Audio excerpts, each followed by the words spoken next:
Oh boy. This is it's a happening. This is wild. We're gonna at some point. I know he's gonna just like hit the call button, and then Travis will be into the call. He who. Well, you start the podcast. You're about to complain about a book where you don't know who any of the characters are, and you start the podcast going, "He's going to call." Pronouns, pal. Like, what's happening here? He who will call. Yes. Travis Webb may appear on this podcast. Travis Webb. I don't think so. I think he might. He'll appear on our Facebook call. What you seem to not understand about the technology that we're using is we are recording this in Audacity while talking on Facebook. That's right. So Travis will just be a ghost on the call, like the ghosts we see on the first page of this issue, sort of. Yeah, the ghost that we see on the page of the issue. No one will hear him. You're right. Correct. No one will hear him. Yeah. So, well, yeah. I have to do some traveling, so we decided to pick books that I know lots about already. Yeah. That I don't have to do research on. You picked us at least too much research. I think. Well, we've got a lot. We're gonna do 10 books. 10 from the same franchise. 10 books. Actually, maybe 11 because we're doing an annual too. 11. Okay. So just so everyone knows, we're going to be doing the Stranger Things 11 countdown to Stranger Things. No. Oh, we're not doing that. Oh, no. Okay. I thought that's what we were doing. We're doing all the. No. We're doing the Future X-Men. Oh, Future X-Men. Okay, that's what we're doing. We're doing the Future X-Men that were created before the X-Men. Before the X-Men. Okay, that's what we're doing. So the X-Men were really their future. The future's past of the X-Men. The future's last. No. Oh, no? Okay. The future's before. No, but we are going to in this run read one of the top 100 comic stories of the 20th century. Top 100. Pew, pew, pew, pew, pew. Hype horn. Well, I mean, that's at least cool. I'm going to give you, at some point, you will get some quality reading. Yeah. Quality. And some quality art. I just don't know if it's going to be the first issue. I'm excited. But that's okay. You have to work up to these things. That's true. And I think, we didn't know what was happening with the X-Men before we read Giants. Well, you did, but I didn't. And this time, I'm making you read what came before the really high quality story. Yeah, and honestly, I'm gonna say for this issue that we're covering, I enjoyed what I read. That's fair. And so we are on Legion of Superheroes, Volume 2, number 284. And if you go back through this book's history, it was named Superboy in the Legion of Superheroes. It was named Superboy before that, and it was a weird numbering thing. Now every book starts at number 1, right? Number 100 times. Yeah. And in this case, they just kept numbering it on through. So the book just would change titles, and they eventually, the Legion of Superheroes kicked Superboy out of his own book, and they started Superboy at number 1. I don't think they reference Superboy, but is there a Superboy in this issue? Well, there's not, because they kicked Superboy out of his... Well, okay, so... not the exact issue before this, but 2 issues before this, there's a lot of Superboy, and... I might bring up some of those issues for you as we go through the book. I want to go through the book because I bet you're going to bring things up that prompt me to talk about some of those issues a little bit. So I think that'll be good, similar to how we did with the X-Men and Cyclops and Beast. Yeah. Superboy, they actually kicked Superboy out of the book, and then editorial brought Superboy back. And when editorial brings a character back, but the writer doesn't really want to bring them back? Yeah. To kill him? They did not kill. Oh. They don't kill No. John Byrne kills Superboy. Yes. Yeah, by eliminating him from the universe in Crisis, and then later Paul Levitz kills Superboy in a Legion story. But that's way far away. That's in the future. That's like 5-6 years from now. That's in Legion of Superheroes number 30, Volume 3, number 38. If you're looking for my encyclopedic knowledge of the Legion of Superheroes. Does not happen here. Yeah, it does not happen here, but it does eventually happen, but it's like a pocket universe Superboy, which is confusing. And then we have the Superboy that comes back after Superman dies, and as Connell, and then it's just, but honestly, like, as far as Superboy is concerned, Superboy really never makes it past Crisis because you get like the weird Superboy series because they do the television show in the early 90s that matches up with that, but it's not in continuity. And then you get Con-El, and that's pretty much like the Superboy you get until you get John Kent. I like it when he's like, "Don't touch my bunny," and they're on the airplane, and it's like it's so crazy, it's so wild. I have really no idea what you're talking about. Oh, that's Con Air. I'm so sorry.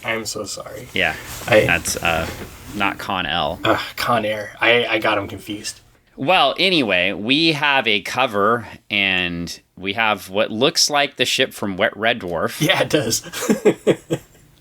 Getting blown up. We have a cover clearly marked that Pat Broderick and Romeo Tanghal have done the cover because their names are huge. Yes. On the cover. And we've got Legion of Superheroes number 284. And since I know you have no idea who any of these characters are, I will tell you who's on the cover. That's Don Starr with the wings. Uh-huh. That's Element Lad in his Cockrum era green and black, which is going to be cool as we go through some of these too. You're going to see some costume changes. Okay. A lot of these folks are still Cockrum and Grell, though, which is really interesting. And we get Lightning Lad in his Cockrum Grell era costume. Mm-hmm. We get Sunboy in his original Silver Age costume, which pretty much doesn't change until the 5 years later Legion, that's an enduring long-term costume. We get a Timberwolf,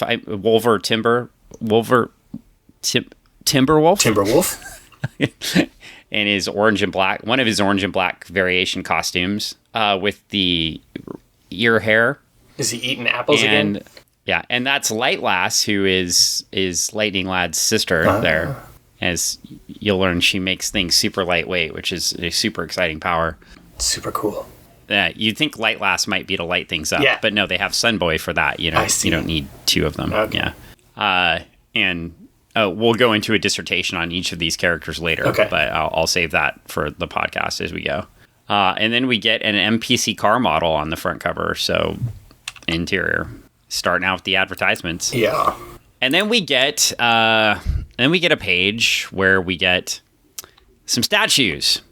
And there is a Legion of Superheroes podcast that I will shout out called the Legion of Substitute Podcasters. Mm-hmm. They have a drinking game, and every time they see Legion statues of dead Legionnaires, they have to take a shot. Oh, yeah? Yeah. So fortunately, I'm saving you tonight because we might have had to take a few shots right here to start the podcast. Oh, yeah? Yeah. Oh. Well, we got 3 statues, so I feel like that would be 3 shots, don't you? Probably. And we find out, it says, from many worlds they come, each with distinctive power and a burning desire for adventure. Together they are the stuff which the 30th century's greatest legend is formed, a Legion of Superheroes. And we start with the Hall of Heroes, and we get 3 dead Legionnaires. One is Chemical King. That's the one in front there. He died saving the Earth from a world war. Ooh. Yeah. I have the issue. I kind of cried when I read it the first time. May have read it a few times. A few times? Yeah. I was not a big child when I read that issue. There's the original Invisible Kid and Pharaoh Lad, not to be confused with Iron Man. Mm-hmm. He actually could change his body into iron. Oh. He died saving the Earth from a Sun Eater. Oh. Saving the universe. Saving the solar system. And Invisible Kid, I don't want to talk about how he died. He got shocked by Validus. It was pretty lame. Oh, that's lame. Was he invisible at the time? Partially. Oh. And he's being squished by Validus' hand and shot by lightning from his brain. So, dang. Validus is a villain, by the way. Yeah, I kind of imagine so. Yeah. But we don't know. And we're starting fresh, so I'm giving you some history on characters. Like, why are you giving me so much history, Dan? Well, you're going to have to shut me up. We're going to need it, though. I don't know that we need it with these characters. Oh, okay. It's an interesting start. Okay. But the reason it's interesting because we have a guy in a blue, dark hair and a blue outfit. Yeah. And he says, it's time I got out of this line of work before I end up bronzed like these guys. Oh, he's going to retire. Yeah, it sounds like it. He's got his Legion flight ring there, and he's flipping it up in the air. Mm-hmm. And we quickly find out on the next page is that's Bouncing Boy, and one of the characters that shows up in every CBR's top 10 of lamest superheroes. Because he bounces? Yeah, that's his power. I think some writers have done some cool things with his power over time, but yeah, I mean, that is his power. He can make himself bigger and bounce. It's a good power. And there's his wife, Duo Damsel. What does she do? You want to guess her power? She duos? She turns into two things? Yes, she can become two ladies. Two things at once? Yes. Whoa. In Legion fandom, some people suggest that Bouncing Boy is the luckiest Legionnaire. I mean, there was... Okay, honestly, all I'm thinking is the end of Office Space. $1 million. $5 million. Well, and that's... I think we get them, and the two characters, they got written out of the book once before. Yeah. By getting, because when Legionnaires marry, they're no longer eligible to be Legionnaires. Yeah. Greg's getting a fax from 1910. Call from U15. That's fantastic. Hello. Now Greg is answering the fax. Hello. Greg, you know you don't answer faxes. Like, they just come in paper form. It's pretty fantastic. You know, if you answer faxes, it doesn't work very well. It does not work very well. Yeah, it just beeps at you. So, anyway, we have Bouncing Boy and Damsel, and it looks like they're about to retire. And what I'll just say about this scene, because you haven't commented on it, is Paul Levitz is writing this book, so we didn't give a rundown. We've got Paul Levitz, Pat Broderick, and Romeo Tanghal on inks. We mentioned like as the crew here. Yeah, and I think one of the things Paul Levitz is doing is, not to give credence to the CBR articles, but he's writing two characters out of the book immediately that he doesn't want to write. Gotcha. And it's pretty much, that's pretty well known in both From Him and Legion lore. However, it makes me kind of sad because I feel like he actually does a pretty good job giving these two a little bit of characterization to open the story. Yeah. It makes you like, oh, hey, what's going to happen with them? No, they're gone. Yeah, they're gone immediately. They literally bounce. Yeah. Wah, wah, they do stay in the story a little bit, though. 5 pages? Yeah. Well, they hang out at the mission monitor board later. Yeah, okay. It's important. Yeah. Well, now we get what happens in a lot of Legion scenes is we get a meeting. Oh, a meeting. Around the Octagon? Well, meetings are very exciting. I mean, don't you think in the 30th century you have a lot of administrative duties if you run a team of like 25 people? Yeah. I mean, any kind of I would say corporate situation. They're a corporate superhero group. They have meetings. Everybody in their day jobs has meetings. You have to attend meetings all the time. I mean, this meeting probably could have been an email. Yeah, it's possible. I mean, Lightning Lad announces that Shadow Lad, any word from Superboy. Superboy. And they're referring to a couple issues ago from the Reflecto saga. I'm just gonna... Anyway, it was a long story. Like, Superboy ended up being a thing, but not a thing, and then it was Ultra Boy, and it was... like, it happened... And notice they quickly reference here and run away. Roy Thomas was writing the book at the time. I see. He tried to bring a story back from he tried to reference something that was referenced in the Silver Age, like Roy Thomas does. And by the end of the multi-part story, they had enlisted Paul Levitz to go ahead and help finish up the story so they could transition writers. That's how well that went over. You think Roy Thomas, right? Like, boy, the Legion lucked out, right? Yeah. Roy Thomas on a team book. What could go wrong, right? Yeah, no, perfect pairing. Oh, boy.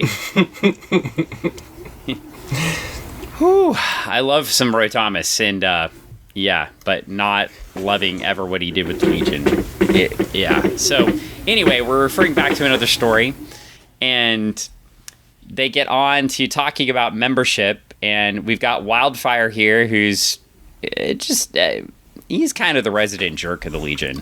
Is he kind of comes off like a hothead, no pun intended. Yeah. Well, and then Sunboy too, who becomes also the second resident jerk of the Legion over time. But we're not talking about the future right now, so we're only introducing these characters to you. One of the reasons this is a good starting off point for Legion is because Paul Levitz is just taking over the writer, and he's actually giving some of the characters some characterization that they didn't necessarily have before. I see. And he starts building on it. So you're getting the very beginning as a writer to see like how he does some of the characterization. And he does build off some of the past, right? But also starts to build characterization with characters that didn't necessarily have much characterization in the past. And this is a start of sort of building Sunboy's characterization, as infamous as it becomes later. Yeah. You know what? I almost made a joke that's too off color. For our podcast, which so I'm gonna keep it. Listeners, you'll just have to guess what famous celebrity I'd be comparing Sunboy to.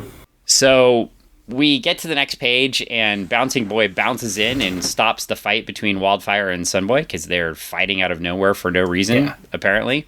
But honestly, if you had to go to meetings, wouldn't you just pick fights with your teammate? I mean, these are all early 20s kids, right? Right. They're not processing all their thoughts and their actions the most adult way. Yeah. Well, and originally Legion was supposed to be teenagers in the 30th century, right? So that does make sense. It does process. And they're super powered, so they do things poorly. Yeah. And Lightning Lad is basically stressed out and yelling at everyone. And then we have this big giant guy named Block.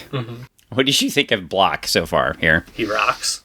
That was really clever. I was looking for how the character was being built, but hey, he rocks works. I wouldn't mess with him. He's pretty sturdy. Yeah, he looks and slow perhaps. Is that maybe slow and steady? Slow and steady wins the race. Yeah.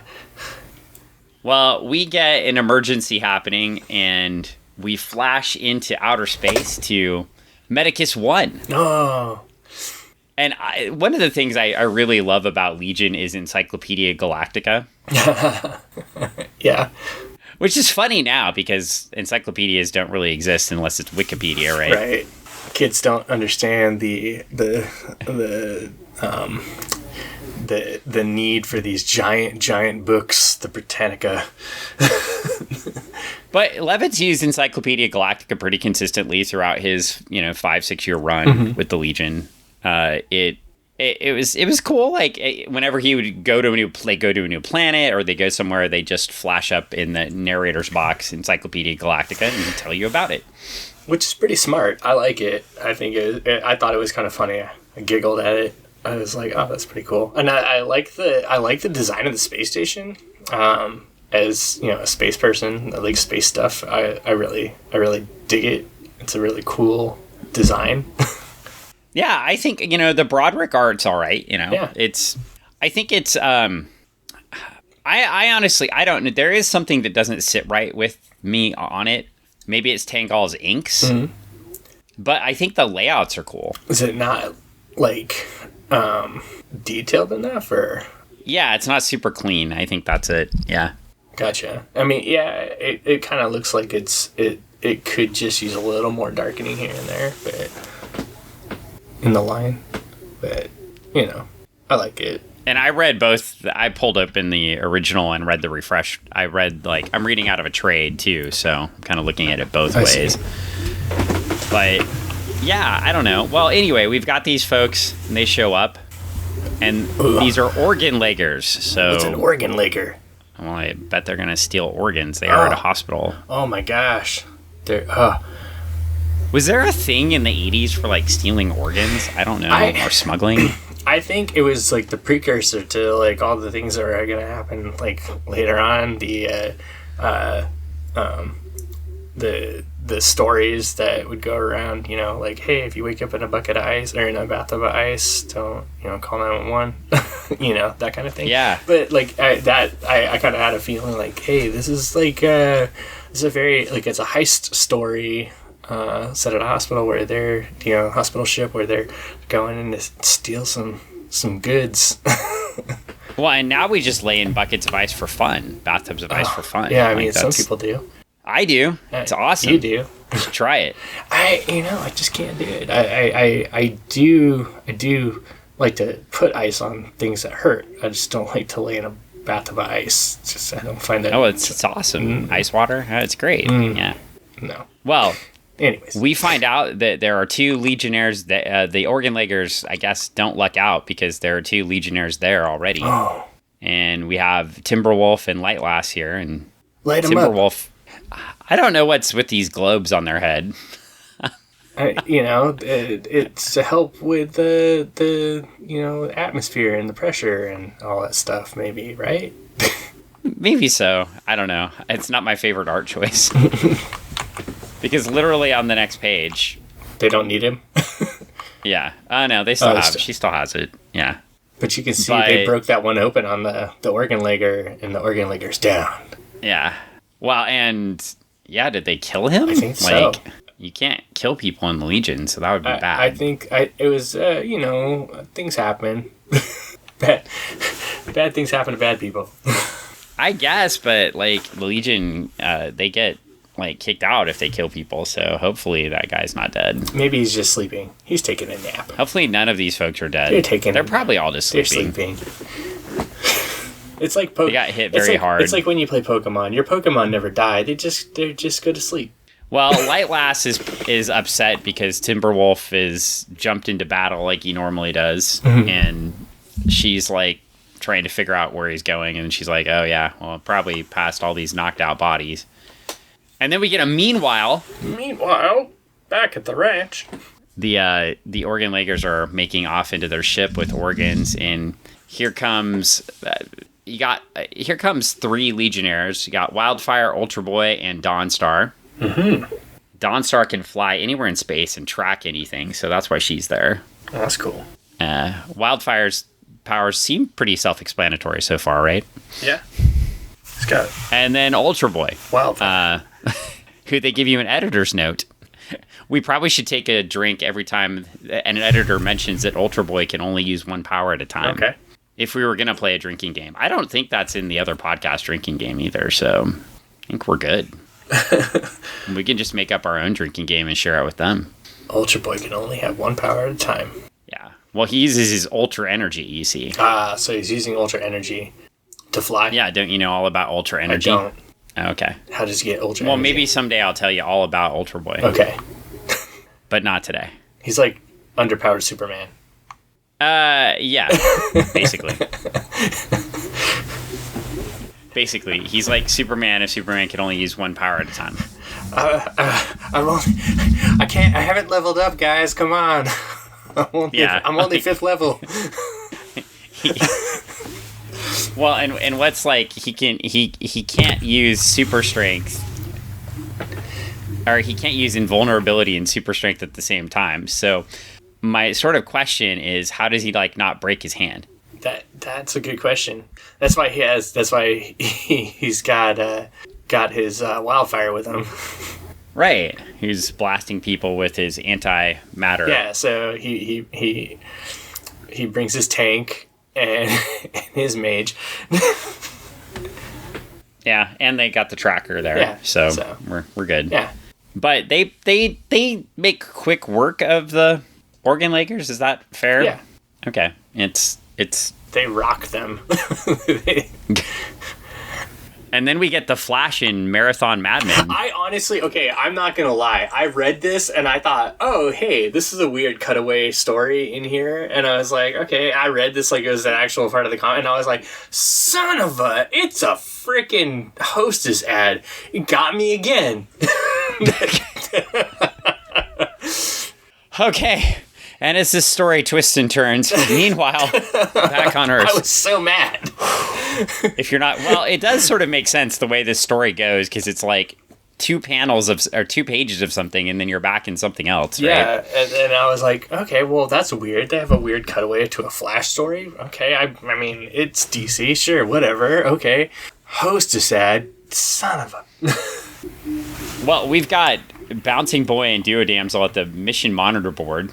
Hey, they're back. They didn't go. And hey, you've been waiting. Yeah. You know who this is, right? You've been waiting. I know who it is. How many podcasts have we done? A lot. We've since the beginning of for 4 years. I'm like, hey, we should do a Karate Kid episode. No, Greg, no, we're not gonna do Karate Kid. No, and then I flipped to this page. Boom, Karate Kid. Awesome. Well, what I did say is I'm not doing issues from the Karate Kid maxi series. Okay. Fair. We are going to get a whole Karate Kid issue here in a couple of issues soon. So your wish is going to happen. We get Karate Kid on a page. Yeah, and he's talking to Bouncing Boy. He's talking to Bouncing Boy and Duo Damsel, and he's just mentioning that him and Princess Projectora are going to be out of touch for a while. Mm-hmm. They're going to be on the very backwards planet of Orlando.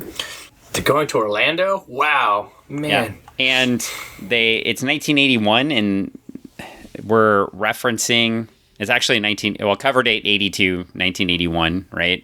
And we're referencing a series that ended in the DC implosion in the 70s. Uh-huh. Good. Nice of us to tie this thing back in finally, right? But basically, Karate Kid went on a quest in the past to try to win over Princess Projectora's father to have them get married. So there we go. We're back. Good way. And we're going to finally tie this thing back up. Tie it up. Maybe. I don't know. Because then we go to the next page and Karate Kid leaves the screen and here comes everybody's favorite, most powerful Legionnaire, Dream Girl. Dream Girl? You know what her superpowers are, right? She's like Freddy Krueger and she gets in your dreams? No. Oh. No. She just dreams about the future, and sometimes it comes true. Oh, man. Now, if you were watching the Supergirl series, you may have seen the character Dreamer. And loosely based on Dream Girl? Yeah. Okay. It's her... So this is her... Nura is her ancestor. Oh. But doesn't have the little weird dream powers that she has. So Dreamer sort of is a combination almost of, like, the Sandman and Dream Girl. Okay. Because Dreamer uses like a weird dream energy type power. So it's not like she lives in your dreams. Does that make sense? That makes sense. So it's like a weird combination. Dream Girl for the comics, though, literally just dreams and all of her visions come true. See, she's telling you right there on the last panel, there they go, just as I foresaw it in my dream last night. Now I just have to hope the rest of my dream is wrong. Oh, no. Well, that seems like an incredibly bad superpower. It's a bad foreshadow. If you're hoping your superpower is wrong. Yeah. Oh, man. I hope nothing bad happens. I don't know. Maybe something will. But anyway, we go back outside, back to Medicus 1, and we've got Element Lad repairing it. Uh-huh. So Element Lad's probably a little OP. Okay. As the kids would say. Yeah? Yeah. He can convert any element to another one. Oh, wow. So he's like, check this power out. Boom. And he's like, I'm going to make this thing a better thing. Yeah, so, well, no, he's really saying, he said, I have the next one ready, guys. I'm taking free-floating hydrogen atoms and changing them to a titanium iron mixture. Whoa. So, yeah, and then they're welding them back onto the ship, it looks like, with Sun Boy. We've got... Dude, he'd be awesome Cosmic Boys moving them around, and they're repairing Medicus 1. They're fixing up the satellite. He's like a Fortnite player. He's like a master builder. Or he's like if you were in a Legoverse. Do you know who he'd be? I don't know. I think he'd be Wild Style. Okay, well, I don't know who that is. Oh my gosh. People, if you're listening, do you think he'd be Wild Style? I think he'd be Wild Style. Well, anyway. Okay. We're back to the Legion story. All right. There's a lot of text in this story, right? Yeah, it is chunky with the text. It is like, it's a book, people. It is. I think, though, like, it's interesting because I was reading through this and I was like, so have I been too critical of the text in the past, right? In other books, I've been like, there's too much text. Yeah. But then, like, I'm reading this, there's so many characters, you have to have this much text. You have to, because there's so much going on with so many different people. They all have different voices, and there's a lot going on. And this is a big team. A lot of different people, a lot of moving parts. When we find out, they just have 21 of their 25 members earlier in the story. Oh my gosh, only 21 of the 25. And by the way, they're limited by tax purposes, so they can't have more than 25. Oh, okay. Well, that's good. That was something some writer in the past put in there, so they couldn't expand the roster anymore. Who wrote this? Who wrote this story? Yeah. Or who wrote the tax story? Who wrote this? Who wrote this story? Paul Levitz. Okay, I thought it was Sue Grafton. I'm sorry.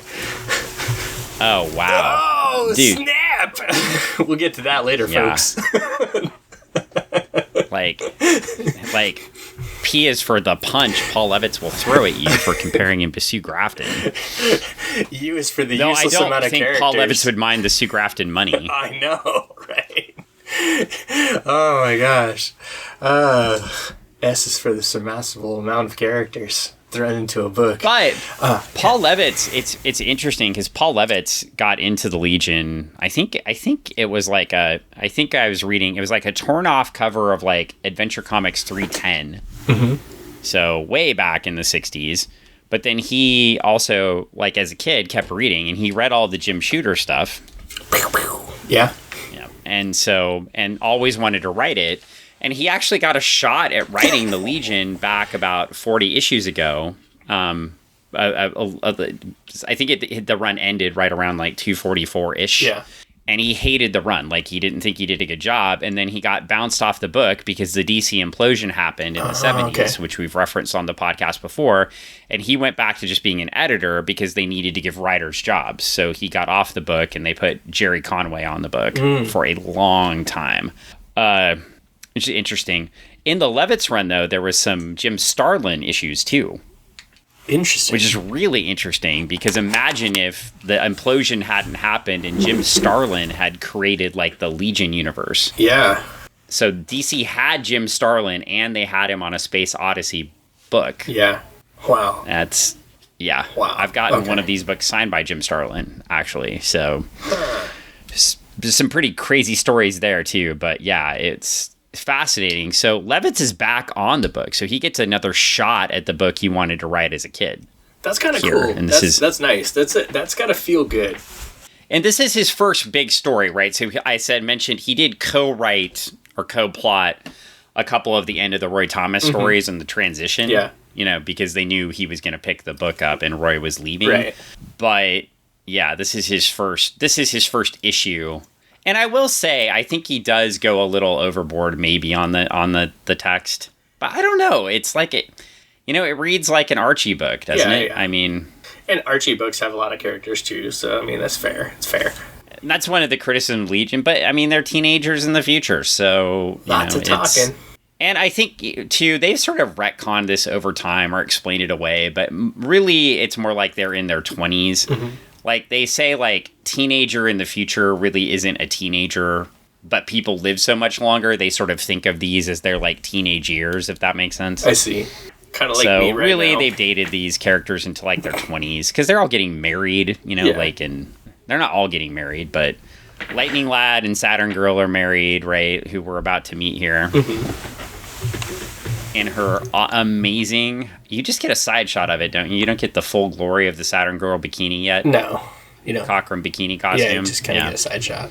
That costume has spurred on a lot of hate and love in Legion fandom. I see. You also get, this one, the Mike Grell / Dave Cockrum Cosmic Boy costume, which is just like a black corset. Oh, yeah. There's one... That's the one I had Mike Grell draw. Uh-huh. Yes. So, yeah. I don't know why I'd like that costume. I don't know either. It's pretty fantastic. But it's and then we get to another scene and we find out that Timberwolf was actually a patient and he's having his appearance altered. And Lightning's Lad like, well, that's stupid. And Lightlass is like, yeah, well, why are you making fun of that guy? And so anyway, that's it. He's having his appearance altered, so he looks like a normal boy. A normal boy. Instead of a wolfy boy that was created by the Zoomium that turned him into Timberwolf. After all this time, he wants to be a normal boy.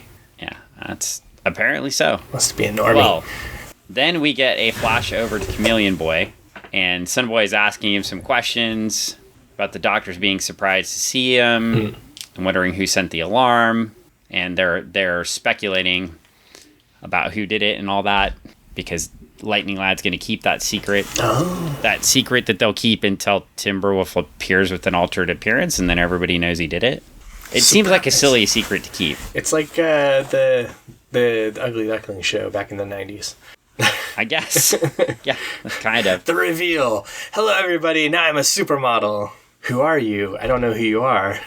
Well, they've got the Oregon Lakers ship in tow, but down at the bottom of the page... By the way, those are cool spaceships, right? Yeah, those are pretty cool. Something has been dropped off at Medicus 1. Oh, no. What is it? I don't know. We'll find out. Is it a bomb? I'm not going to tell you right now. Okay. So, well, and nothing can save you from the Space Invaders on Atari. Yeah, nothing can. Except for you. And time. Until the next page when we get Asteroids, Missile Command, and Video Pinball. Shoot. How many times did you flip Video Pinball in a row? Because I did it like 3 times. Man, I honestly, like... Those are all solid games in my like I have all those in my collection, and those are all solid games in my book. So and do we need to explain to listeners what flipping means? Flipping, yeah, probably. So some listeners might not know what flipping is. Well, the score only went up to a certain amount, so it reset to 0 when you got to that score. Yeah. Flipping. I don't remember what the score for Video Pinball was, but it wasn't particularly high. Yeah. It's one of those things where you're like, oh, I beat it. Now it's like the game. The games are... they're just what they are now. Well, and then we flip the page and we get another ad. Wow. And we get to find out what Roy Thomas is up to. Captain Carrot. He's off Legion, and he's on to Captain Carrot and his amazing zoo crew. I honestly, I like that. Because it's so goofy.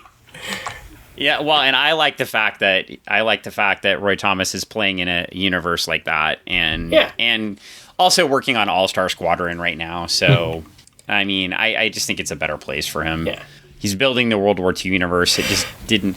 Amazingly, the guy that loves the Golden Age superheroes, right, it didn't do a good job writing the 30th century heroes. Yeah, it's different stuff, different place. Well, and of course, in the previous story, too, I said I wouldn't get too much into it. I won't. But half the story takes place in the 20th century, which none of it does here. And I think that was part of the reason to get away from Superboy, too, right? Like, people love the Legion because it was in the future. In the future. And it was bright. Shiny. Well, we get Saturn Girl and Lightning Lad here. And a lot of text. A lot. But we can summarize it by saying that Lightning Lad's trying to cook, and he's not very good at it. He's not. It's, yeah. And there you get Saturn Girl's full go-go boots and bikini costume. It's very futuristic. Yeah, let's just say, well, it's very 1970s fashion. Yeah. Well, enjoy it because you're not going to see it for long. Because it disappears and goes into something else. Let's say the next artist, who we won't reveal yet, gets rid of it fairly quickly. Has a different costume. Costume change. Yeah, it's a very... Well, we get to the next page, and it looks like they are Kirby crackling Timberwolf's face. Yeah, his face is like disintegrating. Wow! Yeah. And all of a sudden, he looks like a normal boy. He's a boy! And... Wunderbar! Yeah. And we find out that I almost called her Lightning Lass because that's her name a lot of my reading. Oh. But Light Lass was helping encourage him to get rid of his stupid animal face. Oh. She didn't like his animal face? Yeah. What she got against his animal face? She loves him, but she doesn't love his animal face. Yeah. Well, she's also she seems to love him. And she's like, it's interesting because we'll get an interesting scene a couple issues from now. But she's like, calm down, Ayla. That's her name.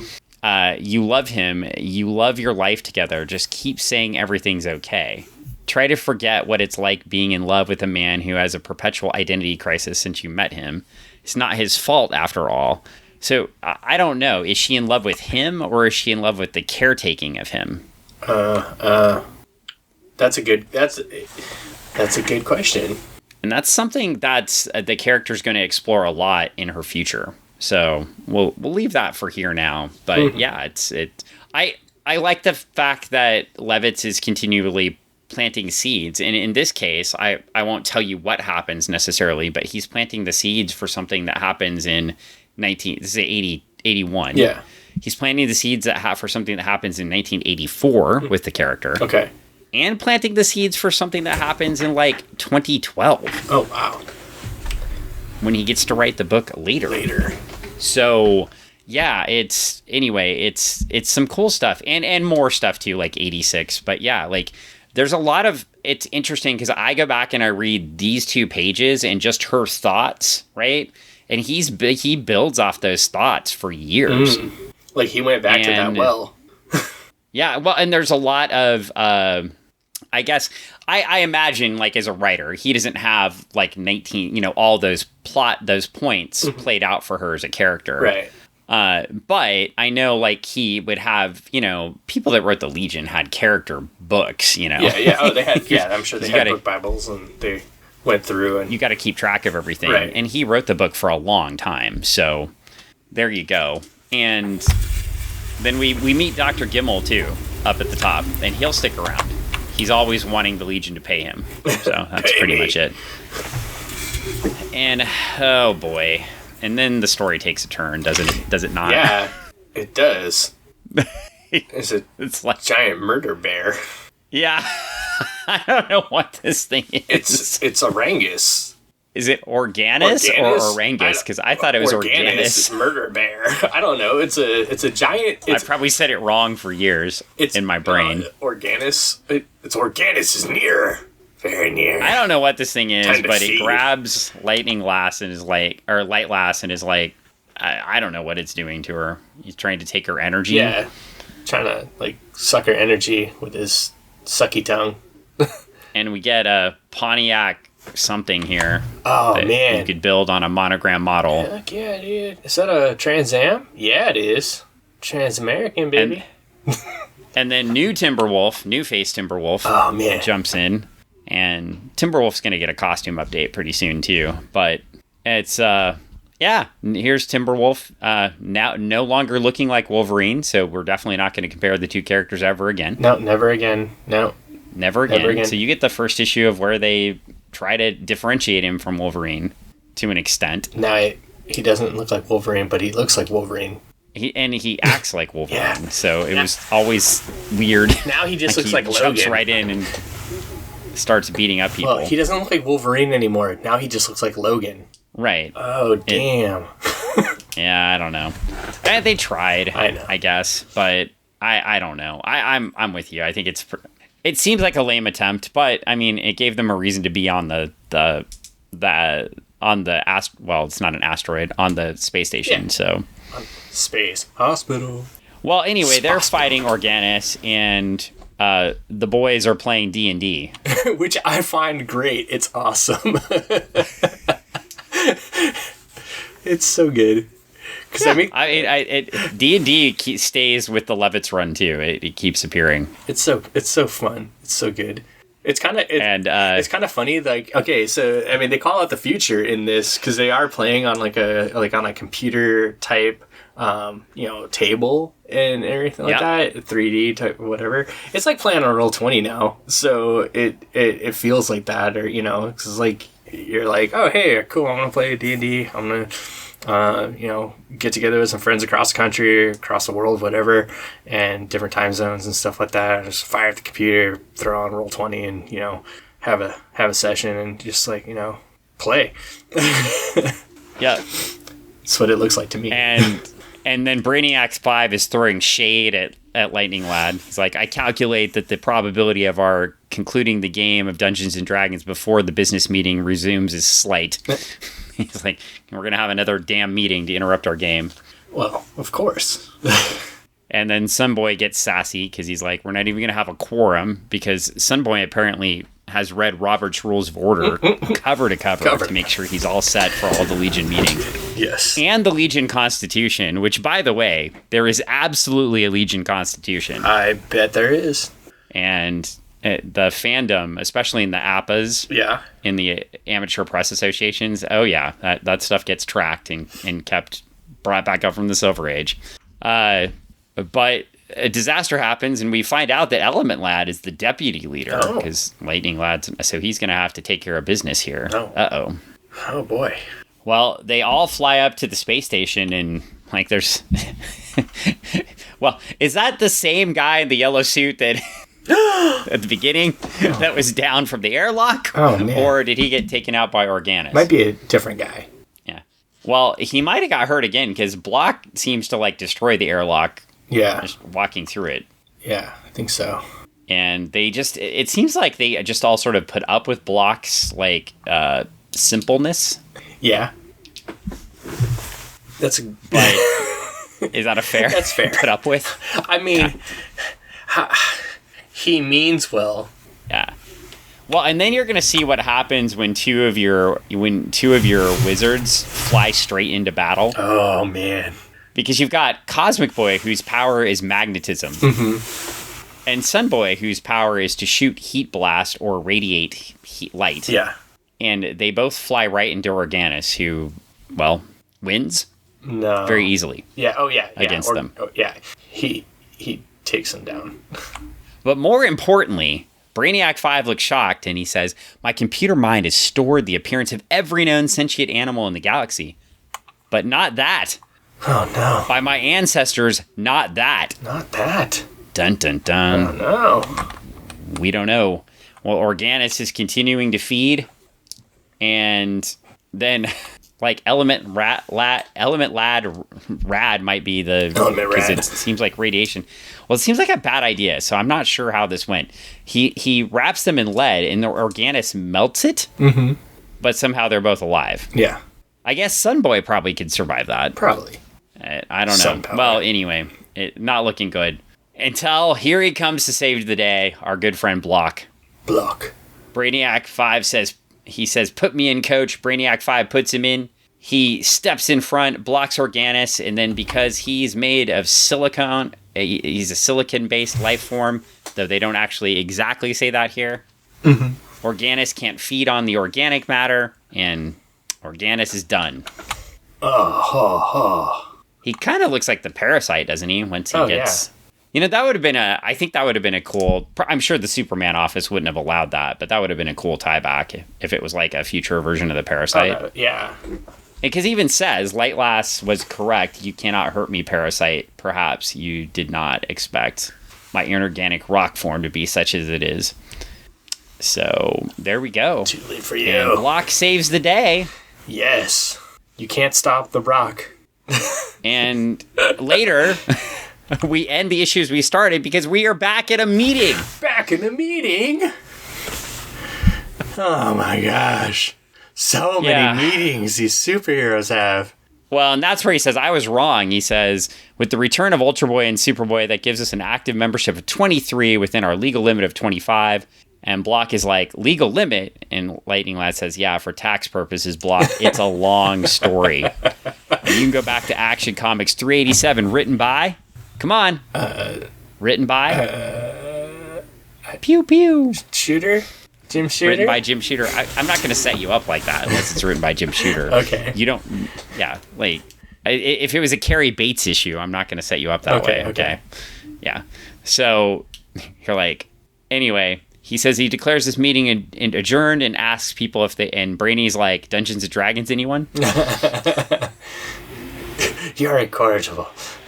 And that sets us up for our one-shot issue where we're resetting a bunch of the plot lines, we're giving some characterization to folks, and we get Night Never Falls at Nullport in the next issue. All right. And Dream Girl in the Forgotten Future. So there you have it. There's our first issue in our run-up to the Great Darkness Saga. Woo! This was a lot going on, a lot of characters, a lot of stuff, and I enjoyed it. I liked how it really, for someone who's not read a lot of it. I mean, we read a couple of the older ones and stuff like that, and I like those. But reading this, and I felt like there was, for a new reader, it brought me in. It got me a little bit of the development of the stuff. It showed me a little bit of the characters. It kind of brought out a little bit of their powers and stuff like that with this type of I guess, action that they were put into, or this dilemma that they had to go up against, this big bad, and they all had their different things that they failed at, and and it let the block character shine. So yeah, well, and it's interesting because this is Paul Levitz's second shot, as I mentioned to you, at doing the book, right? Mm-hmm. And I think he's trying to... It's sort of like when we were reading the Iron Man books, right? Yeah. Where they were basically like, we've got to get away from what was being done before. Right. Immediately. Yeah. Like, no Animen. Yeah. And now we're in the same boat, right? Like, where they're literally... I think he doesn't say it here necessarily, but... And I've not seen him say it in an interview, though. I mean, I've seen Paul Levitz talk about the transition from the Reflecto saga, but I haven't seen him like throw Roy Thomas under the bus. I think the closest thing I've seen him say about Roy Thomas and some of the artists, and then even Jerry Conway, who wrote the book for a long time, is that he was way more vested in the Legion than those two writers were. Oh. And J.M. DeMatteis even wrote a couple of fill-in issues in that time frame. It's an interesting look back, but he just, he knew Paul Levitz really wanted the book, and he was invested in the characters, had, been a fan since he was a kid. I think he'd even written for some of the APAs. So you're looking at somebody who really wants to do this, so doesn't want to screw it up. I do want to highlight what was going on in the past on the letters pages for you. Okay.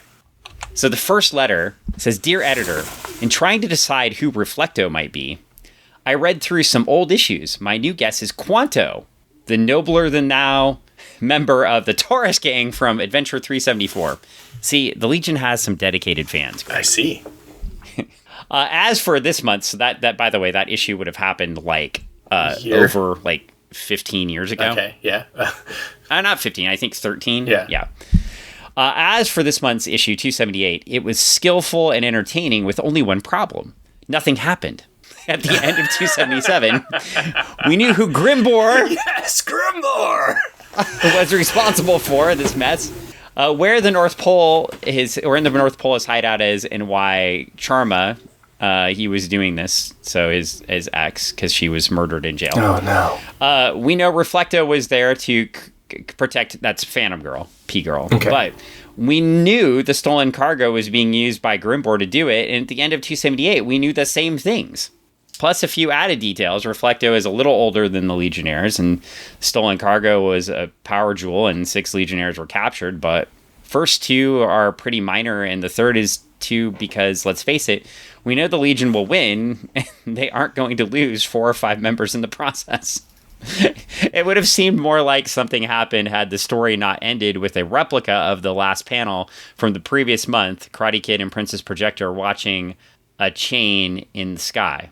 Artwork was better in 277. Damn. But the basics are still good. Gotcha. That is like the worst compliment sandwich ever. It's like, that was like compliment, slap, critique. They just looks like a Dagwood. Yeah. And then a compliment at the end. Stuart Landers, 222 Franklin Street, Cambridge, Mass, if you were wondering. Yeah, and that, I would say, too, that was that response is, no pun intended, reflective. See what I did there? Uh-huh. Yeah. Of the Reflecto saga and the response from fans. I think a lot of people were okay with the Jimmy Jane's art. But you also had Ditko drawing stories in there. So you were flipping between Jimmy Jane's and Steve Ditko, which was really weird. Yeah. And then you were getting George Perez covers in there too. Man. At times, which is, it's bizarre. So they suffered what happens to many comics, right? They have they just have problems with consistency of getting an artist, and because who wants to draw the Legion? Yeah, it's a lot. It's a lot. And Steve Ditko would just show up for work sometimes, and he'd always get hired because of Spider-Man. But he never stayed on books long. at this point, and he was just doing it for a paycheck. And the books reflect that. It's not great. It's like, well, I mean, like you got to think about it. Like, I mean, after in this time frame, it's they're working to work. They're just jumping from job to job to stay relevant, to stay working. Yeah. Well, and then we get a note at the bottom. Roy and Jimmy have gone on to other assignments. So that's Jimmy Janes and Roy Thomas. But we hope you'll be as excited about our new team as writer Paul Levitz returns after a 3-year absence and teams up with our new regular penciler, at least for now, Pat Broderick. And just to foreshadow in, Pat Broderick won't be around for long. He's only around for like 3 issues. Really? So only 3 issues? Yeah. I mean, yeah. Wow. It's a quick. It goes quick. Yeah. Well, but we get. We won't tell them yet. We get another artist who I probably said in the podcast already, but I'm just gonna leave it as a surprise. Okay. We get another artist who we've talked about a lot in the last year of podcasts. All right. Shows up to partner with Paul Levitz. All right. And like I said, I think I told you before we started recording, you're going to flip a page in one of these and you're going to be like, oh my God, that's the 30th century. Okay. I'm excited. I'm excited too. I mean, I like this first issue. I think it's a good starting point for folks to get to know folks. Mm-hmm. There may be a little bit too many characters, I think a little bit, blocking us from getting to know. But you see characterization being built for these characters, and you see Levitz starting to peel them off, right? Yeah. And let you know who they actually are. I mean, Light Lass, who got very little characterization in her entire run of comics, gets some good characterization here. Yeah. And instead of just being Timberwolf's girlfriend, right, she's talking about her relationship in her mind and thinking about it. We get some play with Lightning Lad. Something's obviously going on there. He seems a little stressed out. Mm-hmm. We find out a little bit about Block, who had very little characterization up to that point. Yeah. He becomes the hero of the day. Yeah. And we find out that Brainiac 5 really loves Dungeons and Dragons, which I had no idea. And that's cool. It's kind of fun.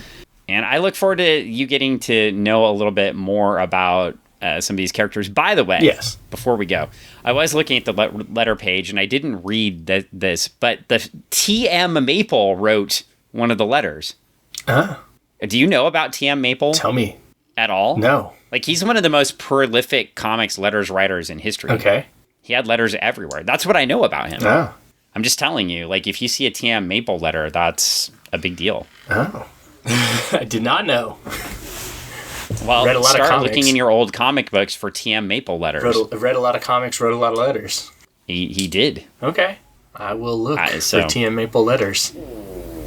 The fans out there that know T.M. Maple will know. Like, they'll know. They'll know. Well, we could get an Aurora instead of getting an Aurora Monster, we could get an Aurora Corvette, which seems highly disappointing. Okay, I'd much rather have an Aurora Universal Monster. I will tell you, these, like, AFX tracks, I bought one at a toy show, and the way that they slide these slot car tracks, the way that they slide together, they are really hard to put together and to take apart. Like, once you get it together, they don't come apart very easy. And if you're a child trying to put these together, I'm an adult. I cut my hand open and had to get butterfly, Ow? Yeah, because it was that bad, but it was not bad enough for stitches, but it was bad. Like, I sliced my finger, pretty bad, and I felt so stupid, and they're like, what did you do? And I explained it, and they're like, we haven't seen an injury like this for, years. And I was like, the doctor was like, what are you, did you time travel? I was like, no, I bought this at a toy show. And he's like, I might want to give you a tetanus shot. Because he was more afraid that I cut myself with the metal part. But it was the plastic. Well, I had some slotless racing tracks when I was a kid that I got at, I think the B&I. Oh, man, yeah? And no, I got a new car at the B&I. We got the original track at a garage sale. But the B&I had the cars that went with it. Yeah. The B&I Swap and Shop. Swap and Shop. Former home of Ivan the Gorilla. Yes. Featured in a terrible Disney movie. Ugh, so sad. so disappointing. Like, they could have just told the real story of Ivan the Gorilla. Yeah. And it would have been so much better. So much better. I remember when we were in high school, like, he was still there. And I went there, and it was very depressing. Yep. Oh, I met the guy that raised him when he was little Ivan, before he was in the cage. Oh my gosh. But yeah, anyway, to get off of Ivan before we get sad. Yeah. Legos on the back cover, so we've got... I always wanted these Legos and never got them. I hope Anne has some. Okay, so she doesn't have like these classic sets, but she's done like these kind of like expert builder style technique sets, and they're tough. Like, I mean, she's got stuff that like the engine works or not engine works, but it does all this stuff and everything, the wheels turn, that whole thing and everything like that. And she's like, these are so hard to do. They're very involved builds and stuff. But she's got a couple of them, and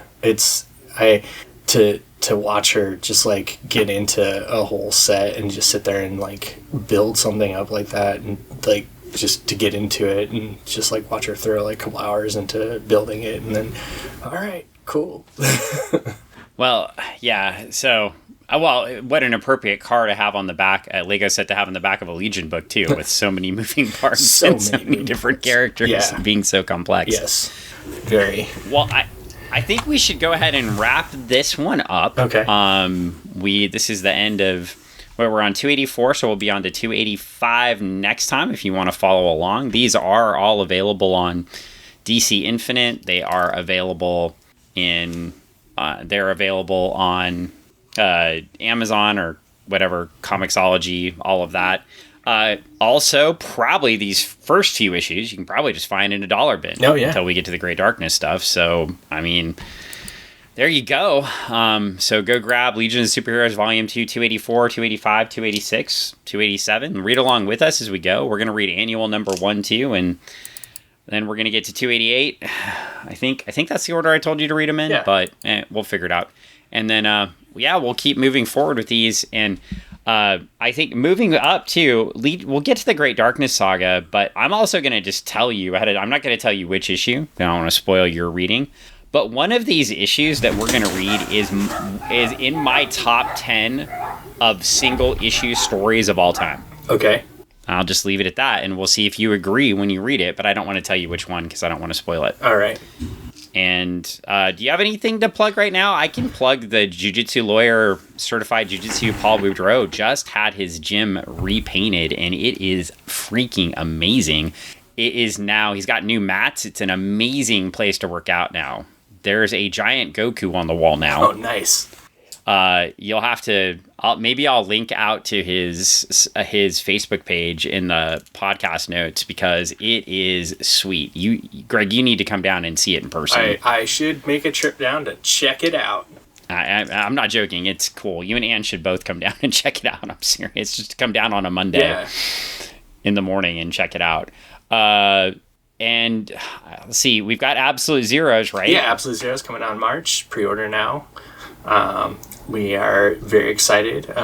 Mike Tanner and I wrote it, and Gabrielle Gomez did the art, and it is getting good reviews out there for all the folks that got advanced copies and stuff like that. So, folks got advanced copies. Yeah, well, I mean, How about a fine member of the podcast media has not gotten an advanced copy? I have no control. This is ridiculous. Over this. The publisher has all the control. Really? Yeah, I have no control.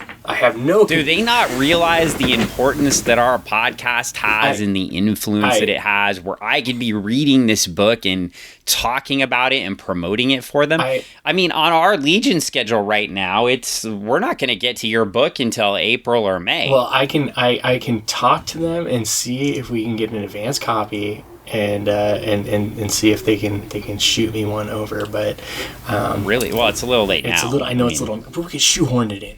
Oh, are you sure? Well, anyway, well, I just want to let everybody know that you're not like me. You're actually appreciated by Greg and the publisher, unlike me. And if you order the hardback version of Absolute Zero's Camp Launchpad, you will get an MXPX CD with your order signed by Greg Smith. You will not. You will not. It will also smell like fresh vanilla cupcakes that floating out of the oven. We can try to do that, but I can't guarantee any MXPX CDs. If you bring one to me, I will sign it for you. I see. So again, the publisher and Greg not delivering on their promises. We've been promising this for months, and all of a sudden Greg is just coming out here and saying it's not going to happen.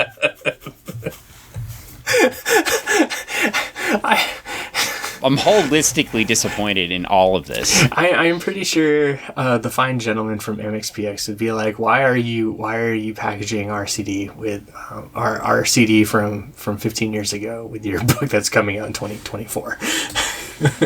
I think they'd find it amazing. They probably need the rub. So that's great. Washington love. And of that's course what you I'd can say. find Greg. Yeah, you can find me at the Retro Emporium most nights and weekends. Yeah. Yeah. And that's on Meeker Street in Kent, Washington. Yeah. You can't miss it. Can't miss it. It's the coolest store in Kent. It is. Because Kent has tons of cool stores. We do.